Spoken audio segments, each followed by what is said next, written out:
宫保鸡丁的做法有很多，今天给大家分享一个老式也是最家常的做法，酸甜适中，是一道很不错的下饭菜。下面看一下具体的操作方法。准备鸡腿肉去骨后，改上花刀，方便入味。有些朋友可能要说，为什么不用鸡胸肉？用鸡胸肉做起来虽然方便，但是没有鸡腿肉那么嫩滑，剁块要比切块更方便。大小类似于大拇指指甲盖就行。切好放盆里，加入葱姜水、盐和胡椒粉。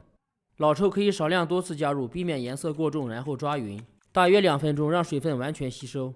3个鸡腿加入1/3的全蛋液，这样口感会更嫩滑。抓匀以后，加入土豆淀粉或者玉米淀粉，量不要太多。加粉的目的是为了封锁水分，吃起来口感更嫩。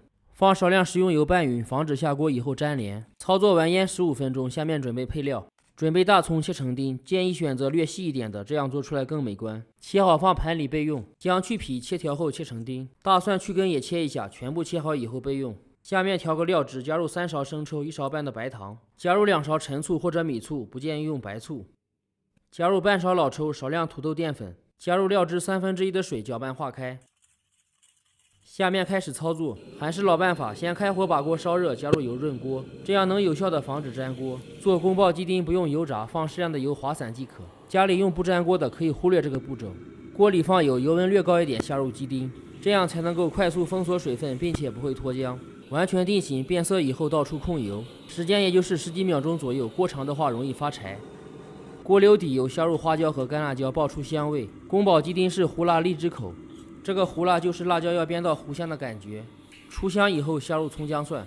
补充一点，在家里操作葱姜蒜也可以切片，这样可以减少炒制时间。炒好以后下入鸡丁，简单翻炒几下。